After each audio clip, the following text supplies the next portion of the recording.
Comment Jésus décrirait-il une vie réussie aujourd'hui? Quels conseils nous donnerait-il pour nous aider à construire ce bonheur auquel nous aspirons? S'il ne nous donne pas dans l'Évangile de réponse directement explicite, il a malgré tout transmis à ses disciples un grand sermon sur la vie chrétienne auquel nous sommes invités à puiser sans nous lasser. À 8 reprises, les béatitudes expriment différentes facettes du bonheur, sans doute bien éloignées d'une perception courante de celui-ci, mais constituant ensemble une charte pour notre vie chrétienne. Faisons-nous réellement des béatitudes une source d'inspiration pour notre vie? Reconnaissons qu'elles peuvent nous sembler difficiles en première lecture. Heureux les pauvres de cœur, heureux ceux qui pleurent, heureux ceux qui ont faim et soif de justice, heureux les persécutés par la justice. Quel étonnant chemin de bonheur que celui-là, en contradiction sans doute avec l'idée que nous nous en faisons. Là où nous attendions la sécurité, la paix, la joie ou l'amitié, nous trouvons l'épreuve, la persécution et les pleurs. Le risque est grand alors de simplement s'affranchir de ces paroles de Jésus, peu concernées par ces injonctions irréalistes, et de les laisser aux spécialistes de la vie mystique qui seuls seraient en mesure d'en vivre. Les béatitudes se retrouvent alors assignées aux religieux, charge à tous les autres de trouver une voie plus réaliste pour leur bonheur.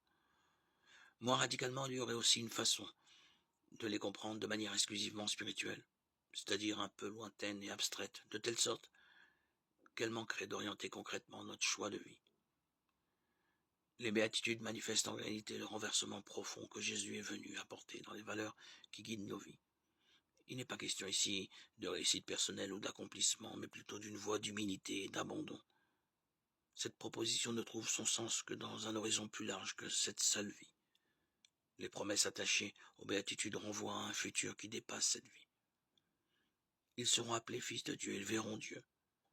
Les béatitudes nous replacent finalement dans notre vocation fondamentale à la sainteté et à la vie en Dieu. Nous pouvons donc reconnaître en elles un chemin qui mène vers le bonheur. Le cheminement décrit faisant intervenir différentes vertus, l'humilité, la douceur, la force, la justice, la miséricorde, la pureté de cœur qui conduisent à la sagesse comme à la vertu suprême.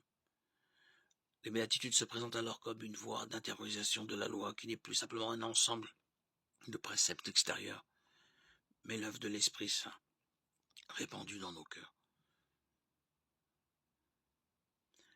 Il est vrai que ce renversement des valeurs ne prend un sens qu'en union avec le Christ, qui lui-même a ouvert cette voie.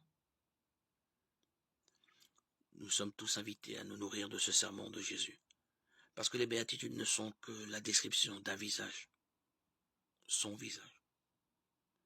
Il y a ainsi un idéal souhaitable dans les béatitudes, un idéal qui nous dépasse certes, mais portant en lui une puissance d'attraction liée à la personne même de Jésus.